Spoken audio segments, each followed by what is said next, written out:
Hi, Hi, how are you? I'm good. How are you? I'm good. I cannot see Um, you. oh, you can't see me. Hmm. Oh, there you are. Oh, okay. Good. You get Hi, I'm everybody holding a down? squish. Oh, how cute. Did you get your older son down to sleep okay? He is. He's finally napping. Fantastic. Fantastic. Um, so thank you again for agreeing to let me interview you. Yeah, of Um, course. I've never interviewed anyone before, so this is a little new for me, but I'm really mean and scary. I So could tell. I could tell. let me put on headphones just real quick. Okay. So that way my wife only hears half a conversation and is more confused. Sure.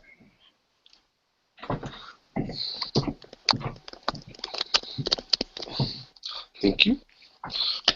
You let me know if you want some milk, okay, buddy?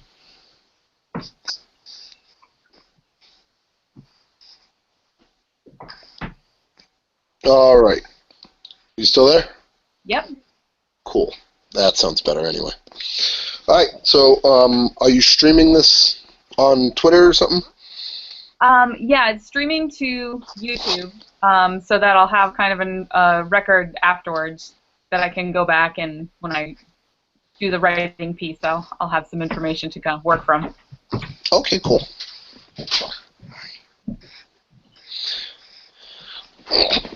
Okay. When do you want to start? Yeah, we can go ahead and get started. Okay. So one thing that is sort of a requirement is just to kind of get a brief biography. So if you could give me just the Cliff Notes version, um, that would be great.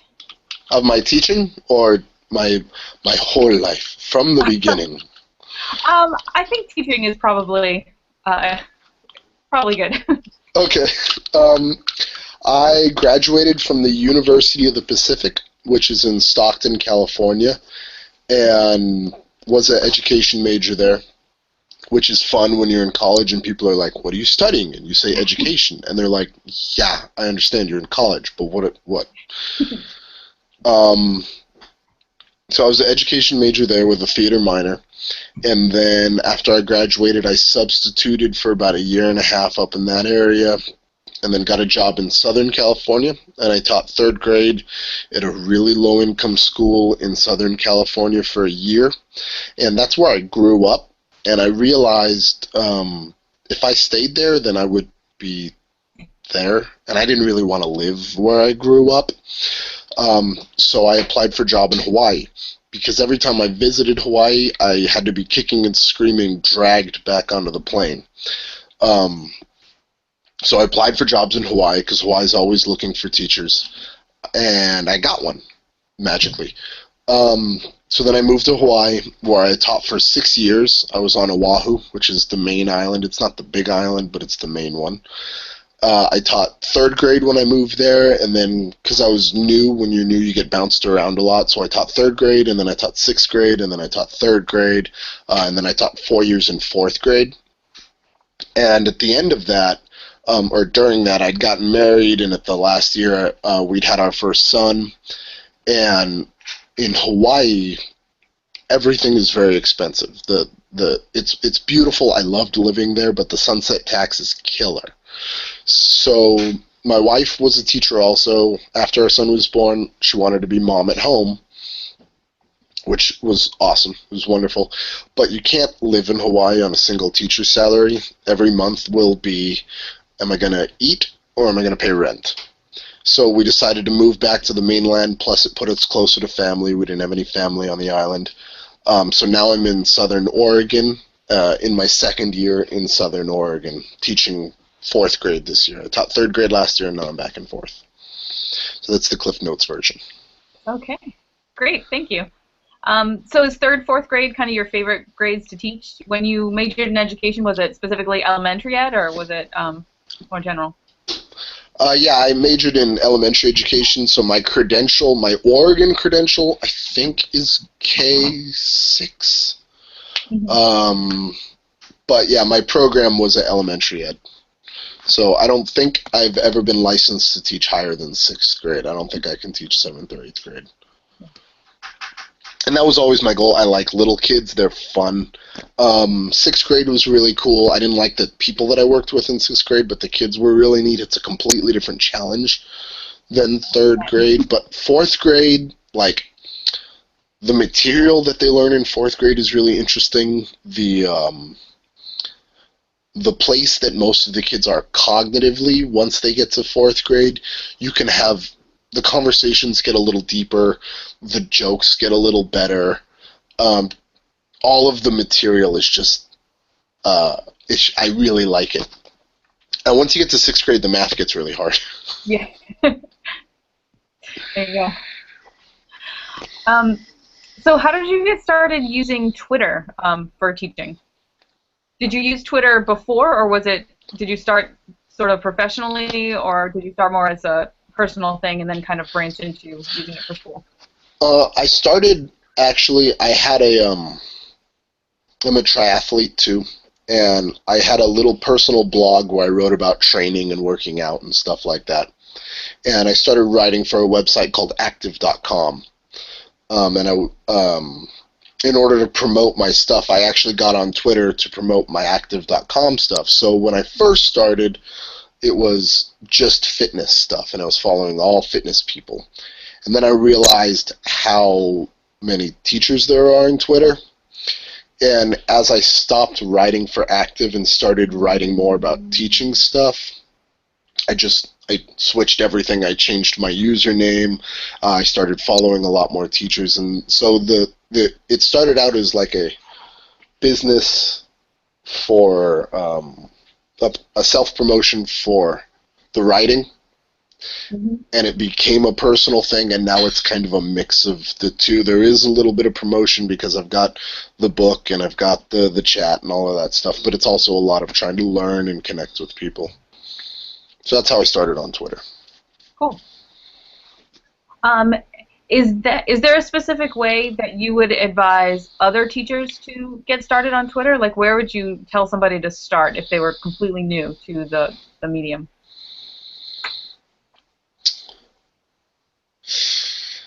Where would I advise teachers to start on Twitter? My Twitter advice is a lot of... Here's what I think.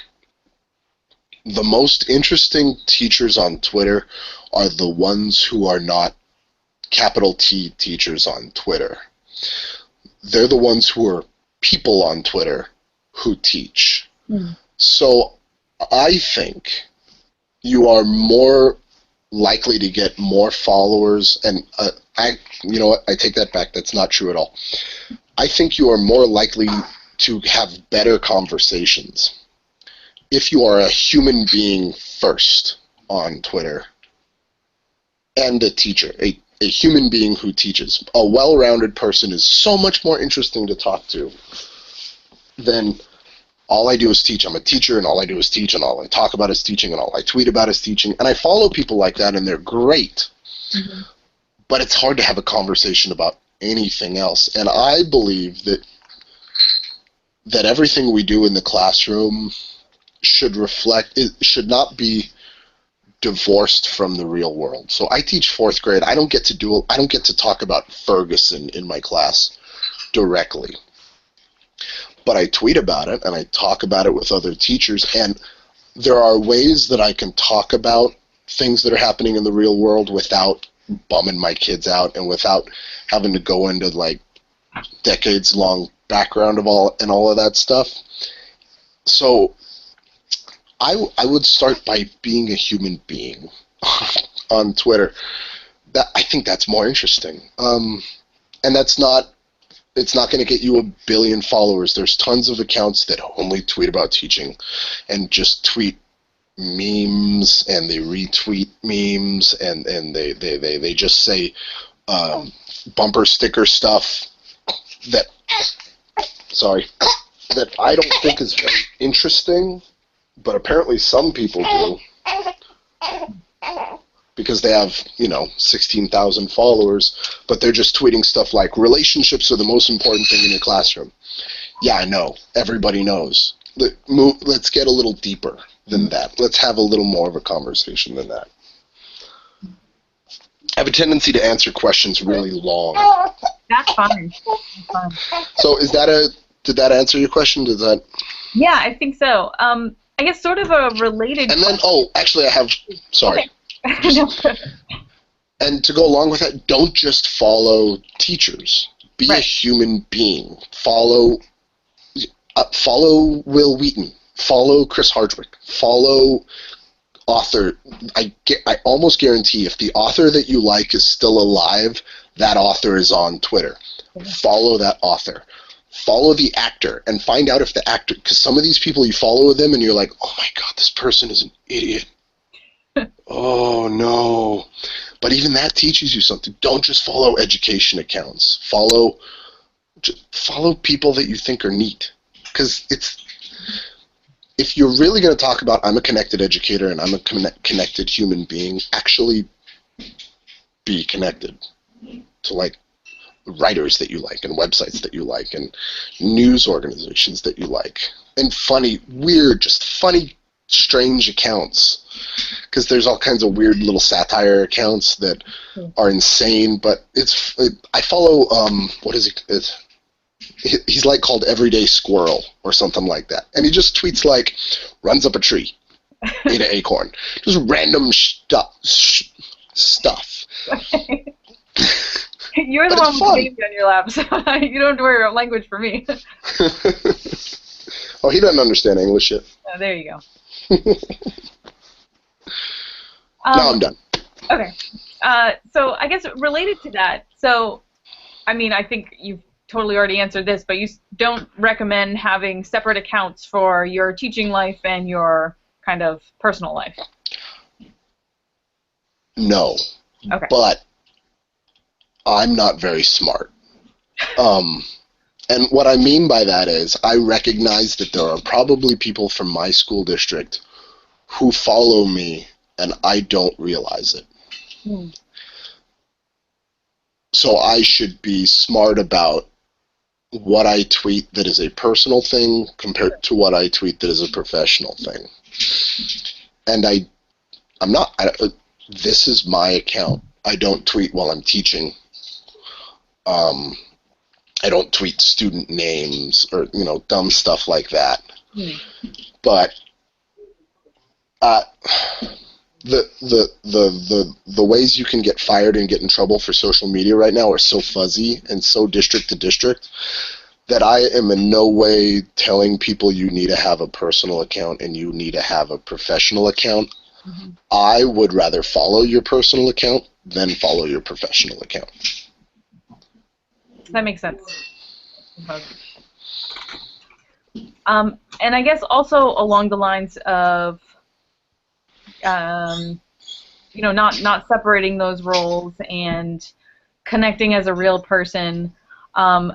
It seems to me anyway, just from my own personal experience on Twitter, that humor is really important as far as not just getting people to follow you, but like opening up conversations or things like that. Do you think it has a role in Edchat as well? Yeah. Or should it? I don't know. I'm sorry? Or should it have a role if it doesn't always? I think humor should have a role in everything. There is nothing that we shouldn't be able to joke about. And I know people immediately come up with a list of things that you shouldn't be able to joke about. And if you have that list, you need to listen to more George Carlin and more Richard Pryor and more Amy Schumer.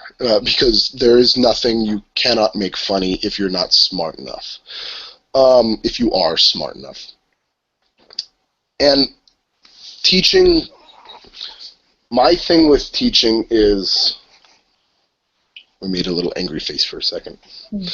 My thing with teaching is we should take the business of teaching seriously. we should not take ourselves seriously because it's ridiculous. It's so. I get to talk to 26 9-year-olds all day long, and 9-year-olds are hilarious. They're so funny. I need to understand. Stuff should be fun. Mm-hmm. So your Twitter account, it should reflect your personality. Mine is the weird teacher.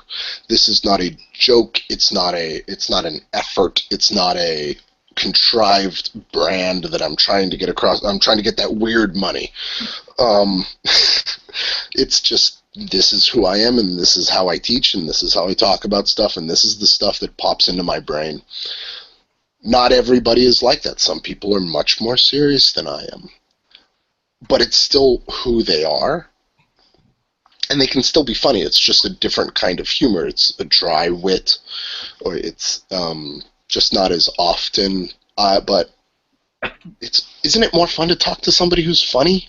No, I like totally agree. At least a little bit. Like, it doesn't have to be a laugh a minute. I'm not expecting you. Even Patton Oswalt is not funny on Twitter 100% of the time. Mm-hmm. But, like, lighten up. You know? At least a little bit. It should be fun. And with Edchats, I really feel that's one of the problems with a lot of the Edchats is everybody is very serious about this is education and this is important. The children are our future and yeah, I know. But children are weird and we should be having fun with them. And this whole thing should be fun. And you guys are a bummer. Was that a segue? Was I supposed to start talking about my Edchat from there? No, what you were asking? Not necessarily. Okay. All right. Do you know I have an Edchat? Is that why you contacted me? Right? You played last week. I right? did. Or this week? Yes. I think it was this week. Yeah. Yeah, when we talked about Dr. Seuss. Yeah. Yeah. And I think I've sort of like observed and kind of lurked before that too. So I've. That's why I figured you were a good candidate. Oh, thank you. And that's kind of what the theory behind Weird Ed is, which is my Edchat, is that everybody is so serious and everybody is so dour and everybody's talking about the same things. Oh, look, it's another Edchat about being a connected educator. Yay! It's another Edchat about how we discipline our kids. Yay! Come to Weird Ed. We're going to talk about Dr. Seuss. We're going to talk about candy. We're going to talk about superheroes. We're going to talk about narwhals. I wrote an Edchat about narwhals. Really? Why? Because nobody has ever written an Edchat about narwhals, and it was fun, and people were... If you write good questions, and I am not bad in the ego department, I write good questions. You can write an Edchat about anything and make it relate to education and make it entertaining and trust that the teachers who come to your chat will play and they will engage and they will try. Dr. Seuss, I asked questions in last week or this week that were peripherally related to Dr. Seuss, or that, you know, when you think about a Dr. Seuss Edchat, it should be all weird and rhymey and goofy, and we got real heavy with some stuff. Mm-hmm. That's fun. That is trusting your audience to impress you and to go above and beyond what you expect. Well, at the same time, my Edchat is nothing if not fun. There's always weird side conversations going on about God knows what. Hi. Yeah, I think I ended up in a side conversation about eating kindergartners, so it was weird. So it should be fun. Yeah. Don't you want to hang out in a room where there's a bunch of people having a good time? What's wrong? You okay?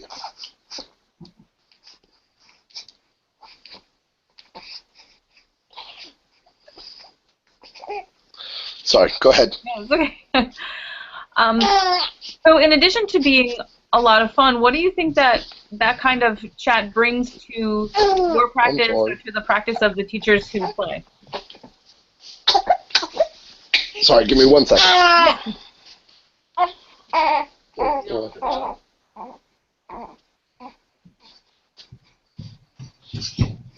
Okay, ask me again. Yeah. So in addition to being fun, what do you think that Edchat in general, and maybe more specifically your kind of version of it, what do you think that brings to your practice or the practice of the teachers who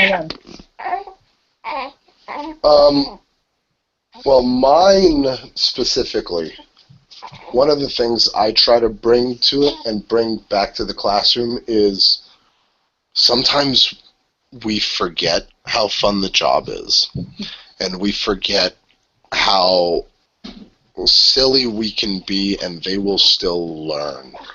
That's one of the main lessons of Dr. Seuss, I think, is you can be goofy and weird, and you can still whip a little message onto them. My Edchat happens on Wednesdays, which I didn't do this on purpose, but I have since heard from a lot of people that's a perfect Wednesdays when you start getting that dip. I still have Thursday and Friday to go. And it's kind of like a little pick-me-up. It's a little filler station for a lot of people. So even if there's nothing else that you use from the chat in your classroom, it's still an attitude boost. And on top of that, I think Edchat's really, if you write the chat well, there's always something that you can take into your practice, whether it's something that you just think about for next time, or something that you try differently, or something that you create, or not something like nothing that any of the questions triggered, but a conversation that you had with somebody new that now I'm going to talk to this person, and this person seems like they have a really good idea about X, and I'm going to modify that for whatever.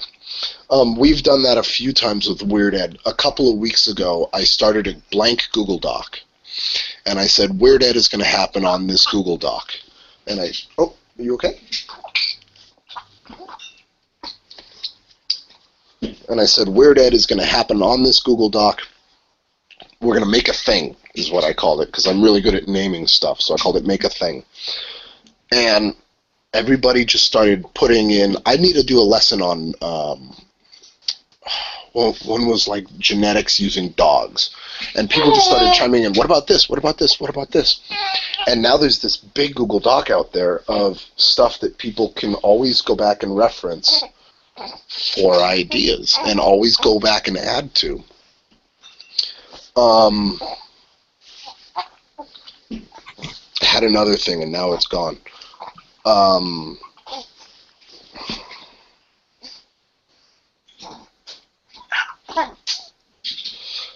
But that's one of the things, like, that's the, I make fun of a lot of other Edchats, just because they're very samey, and that's why I like chats that try to be different and try to have other conversations. There's two in particular that are unlike any other Edchat online. There's EduColor, which talks about the experience and the voices of non-white teachers and non-white humans. That is so important, and the conversations are always so good, and I just like to watch and hear, because these are experiences that I don't have, that I need to have, that I can bring into my classroom.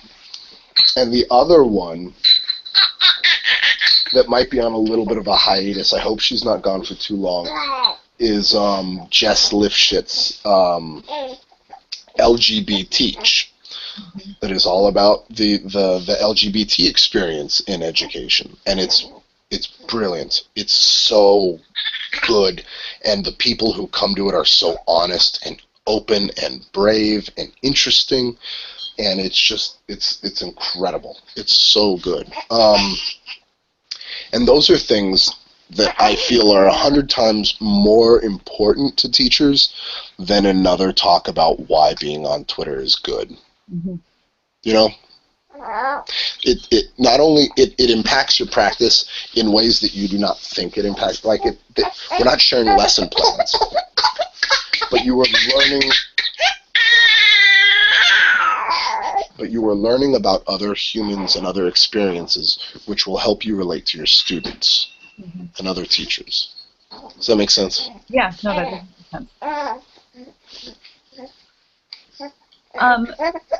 So you mentioned, people being very open and willing to share.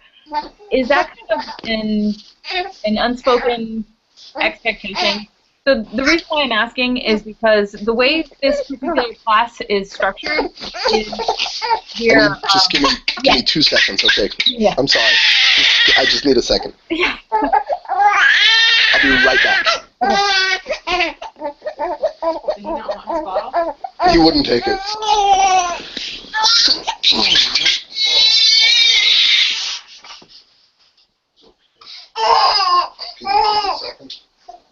You sure? I tried to do something. I also don't have a cover.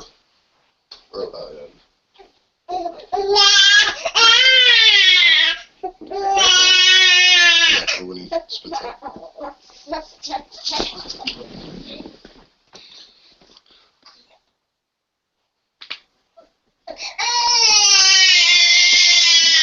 Sorry. That's fine. I totally remember those days when my own kids were little. How old are yours now? They are 17, 14, and 9, so. Oh my gosh. Much older. It's been a while since I did the baby thing, but. Oh, mine are 2 and almost 8 weeks. Yeah. Yeah, my older 2 boys are 2 years apart, so. Yeah, that time when one's a toddler and the other one's an infant, it's a lot. And the toddler is insane. He's a crazy person. It's cute. So what was your question again? I'm sorry. No, okay, so I was explaining that the way that this class is sort of run is we're, kind of studying these different kind of Edchat trends, but then also each week we're doing a reading from a much older and more theoretical piece to kind of go along with it. And so this week we read the introduction from a book called The Gift that was written in 1950. And this introduction is all about the idea of gift giving and reciprocation and what obligation does it kind of place on someone to receive a gift from someone else. And so, kind of using that as just food for thought and coming up with questions. I guess I wanted to know, is there, what is the culture around most Edchats, I guess, in terms of, sharing? And are there any of these sort of unspoken rules or etiquette or anything like that that you have experienced? That's a good question. It really depends on the chat and the teachers that are participating in the chat. There's actually a really good blog post that you should read. I just retweeted it. It's by William Chamberlain. It's real short, and it's about Twitter as a community versus a network. And he said, if it's a network, then it's just people that you're loosely connected to that you talk about business with. If you say Twitter's a community and you actually want it to be a community, that means when somebody asks you to do something, even if you don't really want to do it, you do your best to help. Mm-hmm. I think the bigger Edchats are networks. They're especially like Edchat, the hashtag Edchat, the big one. It's too big. It's too big to actually build relationships with unless you take the conversation and you pull it into a side conversation. But if you just open that stream and you watch it go by while it's happening, it's huge and it's fast, and it's way too hard to have a whole bunch of conversations all at once on Twitter. It's like being in a room where everybody is shouting. And some of the shouting is really good ideas, but there's so much noise that it's hard to hear the signal. So you have to, like, the way I treat that chat when I do participate in it, and I don't a lot because I don't think they have the kind of conversations they should be having with the size of an audience they should be having. They're way too easy and way too generic. Is I see a tweet that I like. Maybe it's from an account that I know, maybe it's from an account that I've never heard of. I'm going to just ping them, and I'm going to talk to them if I can. But a lot of Edchats, if you want it to be a community, they're normally the smaller ones, and it's something you have to build. It's not something that happens right away, and I don't think it's an expectation that you can have right away. A lot of people have the follow back policy. If you follow me, I'm going to follow you back. No, be interesting, and I'll follow it. At least have an interesting picture and profile, or at least have an interesting username. But if you are just Joe Blow and your profile is a dozen hashtags, why? There's no hook there. Or maybe I'll follow you, and if all you tweet is those freaking memes that teachers tweet all the time. Hey, look, it's a flower crawling through the crack in a sidewalk. Oh, it's a teacher thing. Oh, look, children are our future. Oh, yeah, it's things everybody knows. I don't care. I have enough of that. I don't need to follow you. Be interesting. And then as far as the Edchat thing goes, it's like any other human interaction. You have to be open to it. You have to be friendly. I think you have to go into things with a yes. I'm more than willing to have a conversation with you. I had never talked to you before. Mm-hmm. You said, can we have a conversation? Absolutely. Why not? And if you had been a problem while we were emailing to set this up, probably wouldn't have happened. But might as well go into it with a yes first. If you want to have the deeper, more serious conversations, you either need to go into a chat where that is an established, expected thing. If you go to Educolor and you're just screwing around, they're going to eat you up. And they're not going to eat you up because they're like, we need to be serious here. They're going to eat you up because they are trying to have an actual conversation. And you are being disrespectful to that conversation. If you come to Weird Ed and you screw around, we're not going to eat you up unless your screwing around is so off topic that you're just filling up the hashtag and you're wasting our time and you're not actually trying to connect with anybody. Does that make sense? Yeah, has that ever happened? I've had to jump on very few people because some people like to promote their own stuff, which I'm fine with. Promote your blog or your book or whatever, your videos, your YouTube channel.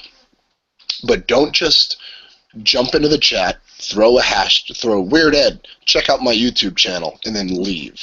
I'm totally cool with you running a commercial for your stuff because that's how we find out. But you better hang out for a while, answer a few questions, talk to a few other people, pretend you actually care what we're talking about, and then drop a commercial.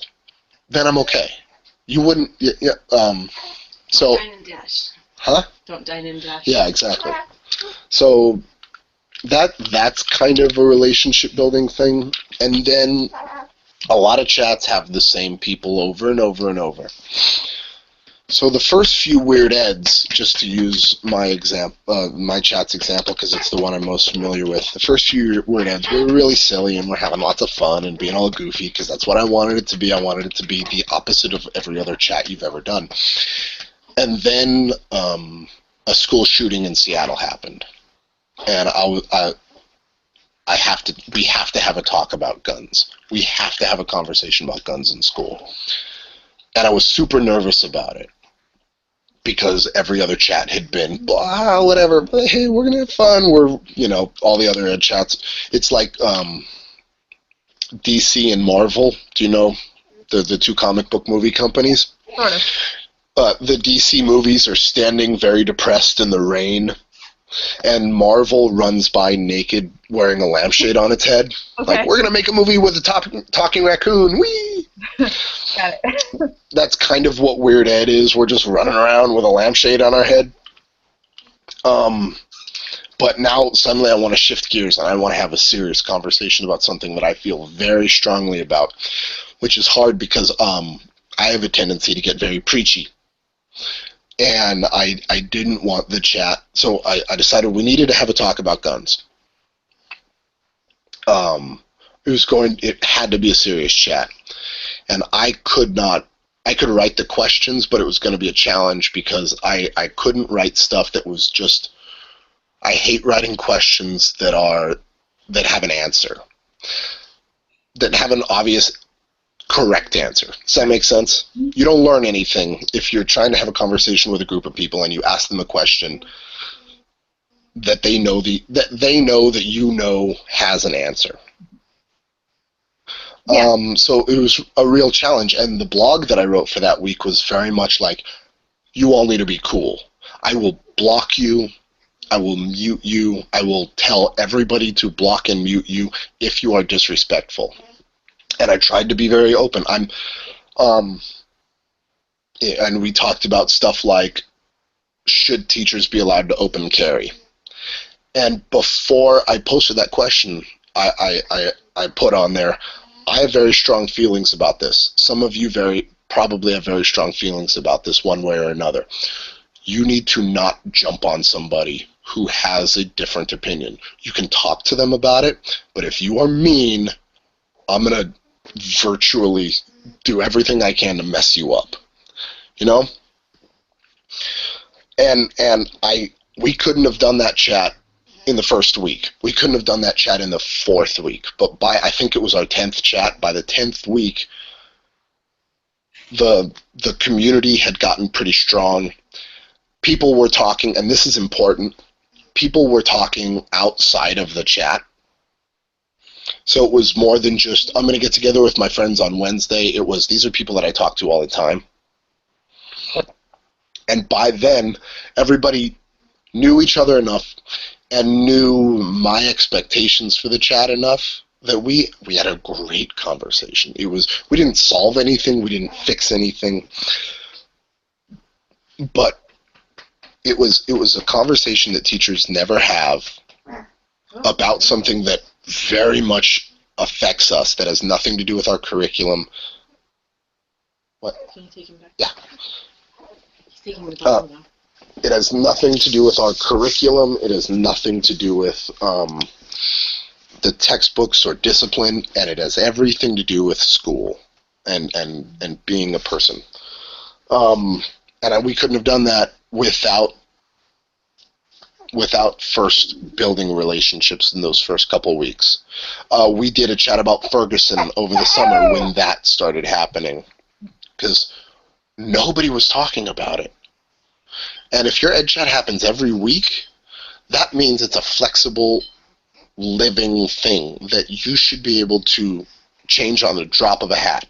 Today we're going to talk about this. I had something else planned, but you guys are smart and I trust you, and instead we're going to talk about something else. After Robin Williams killed himself, I had a chat written. He did it. He died on a Tuesday, and the chat is on a Wednesday. Tuesday, I rewrote the chat for Wednesday so we could talk about him, because that was important to me. And those are things that people will fake. People could have faked our gun chat. People could have faked our Ferguson chat.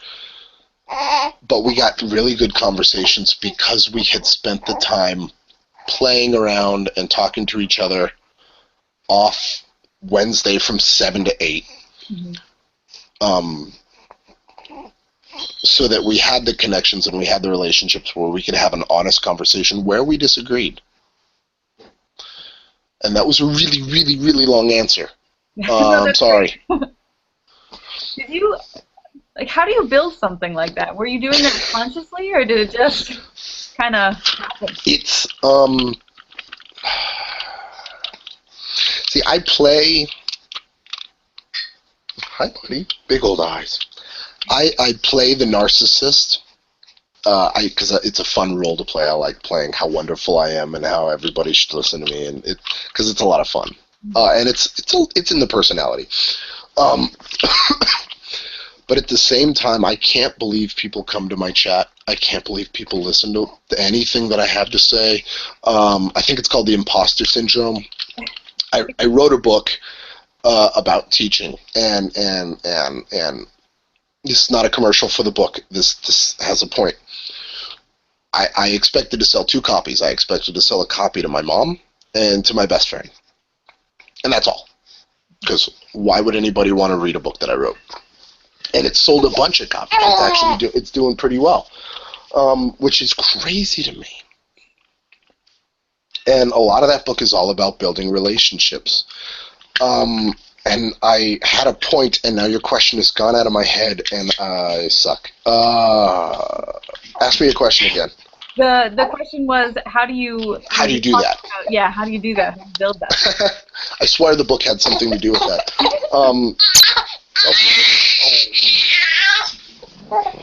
I know, Daddy just talks about himself all the time, doesn't he?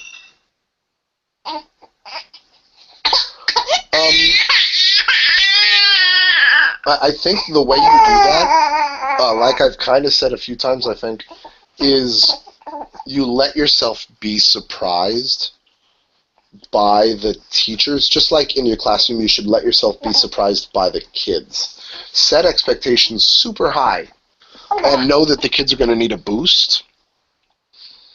But let them surprise you. And the same with an Edchat.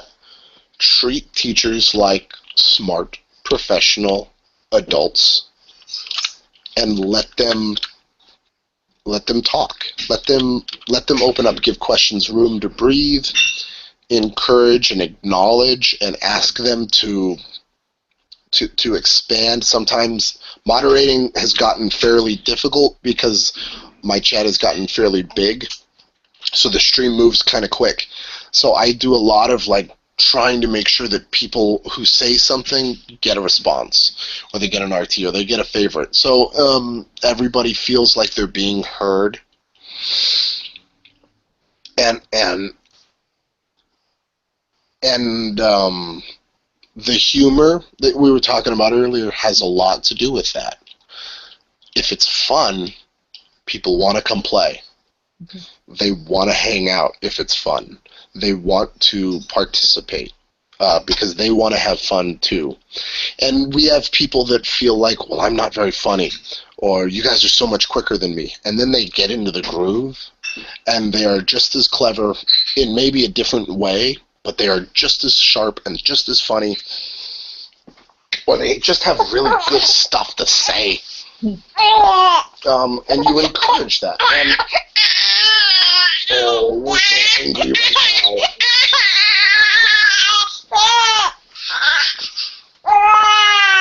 Will you say hi to the nice lady on the computer?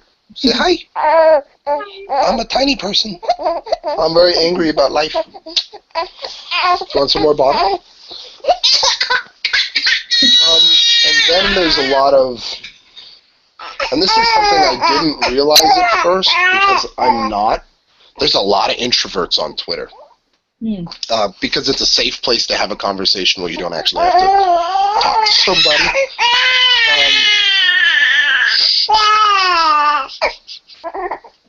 Take the bottle, bud. There you go. She does not like the bottle from you.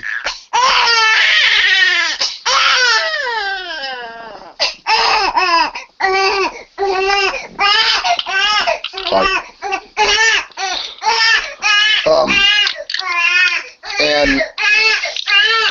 And a lot of those people like I've heard from a lot of those people that they say things that they would never normally say in a conversation because the attitude of the chat is so friendly. And I guess to answer your big question, did I set out to to do that? I set out to make a fun space for people to hang out. And when you make a fun, if you build it, they will come. And if it stays fun, then people will keep coming back. And the more they keep coming back, the more comfortable they will feel, and the more they will play, and the more they will open up. So I built a chat that I wanted to be in, just like I wrote a book that I wanted to read. And it turns out lots of people want to be in a place like that. And when they're in a place like that, they're more willing to open up. So I built a place that I would be open in, and it turns out lots of people are open in that kind of a place. So it was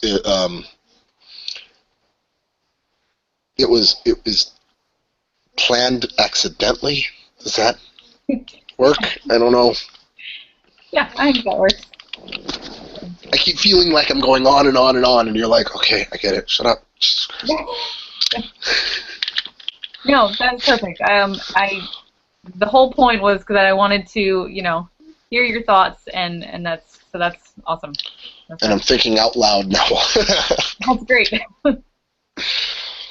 I just have kind of one more question since you didn't really kind of touch on it yet, and then I will, stop taking up too much of your time.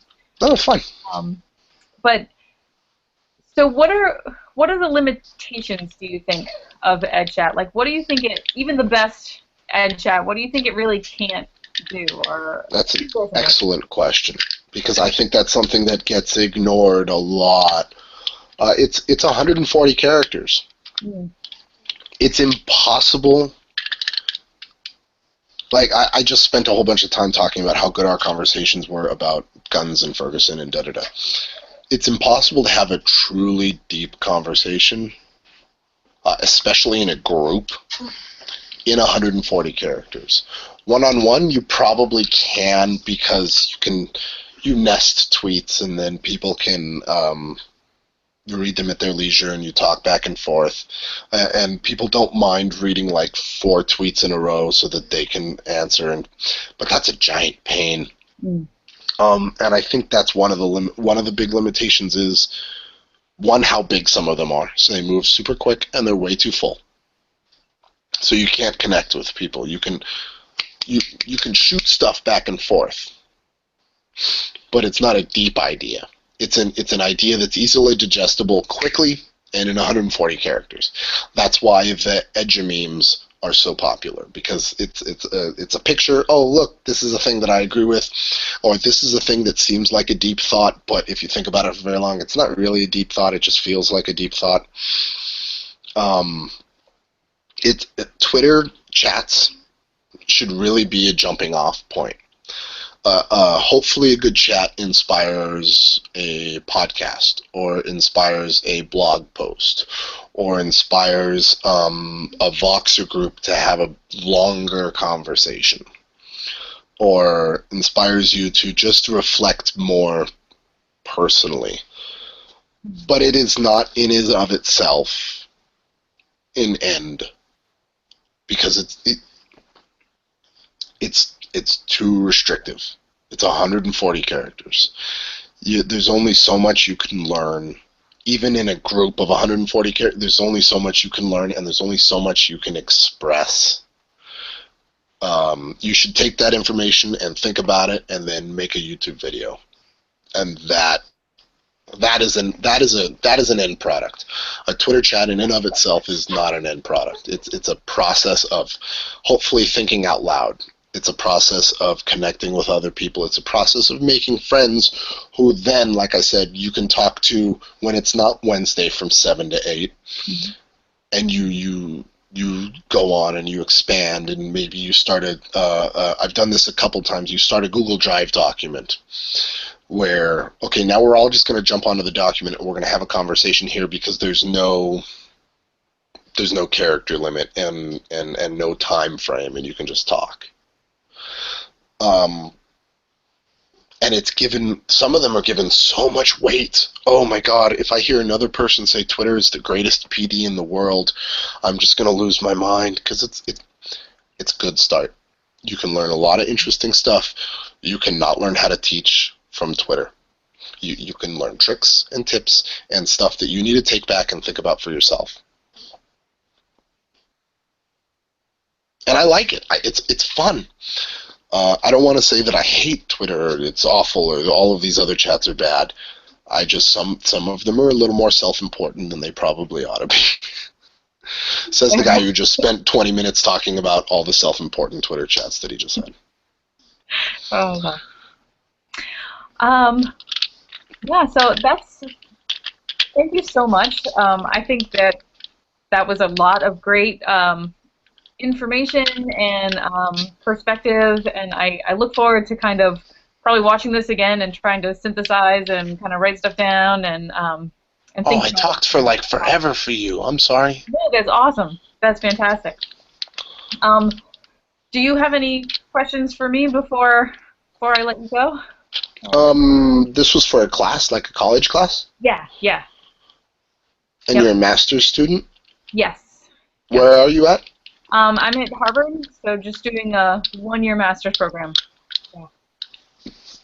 You're at Harvard? Yeah. Yep. Ooh, fancy kid. Fancy, yeah. No, I don't think I have any other. Are you gonna? Are you? So you're synthesizing this, and then writing a paper about it and turning it into class. Is that what's happening? Not really a paper. We keep what we call a design journal, and so we've kind of just, it's the same, it's actually a Google Slides, and it's the same document for the whole class, and we just have been doing different activities, reading different things, reflecting as we go, and so it's kind of this living document that we share with the whole class, and then I'm sure we'll go in and we'll have some kind of crazy discussion, something. It's always different, so it should be really fun. You're a teacher? I'm a high school teacher, yeah. So you're teaching now while you're going to school? So it was a one-year master's program, so I did a one-year sabbatical to go to school, and then I'll be going back to the same high school that I was at before. So. Oh, how cool of them to let you do that. How cool of you to be able to do that. Yeah, I was really thankful that they let me do that. Well, great. Please reach out and tell your classmates that they are. I do not have all the answers. That's not what I'm saying. I just really like talking to other teachers. So please tell them to tweet at me and hook up with me. And if they ever need anything, if you ever need anything, please send me an email or send me a tweet and let me know, because I'm happy to. Cool. We should be. That's one of my main thing. We should be the only way to make the profession stronger is to help each other out. So we should be doing that as much as humanly possible. Perfect. I totally agree. Okay, well, thank you so much. That was great. I'm happy to. Cool.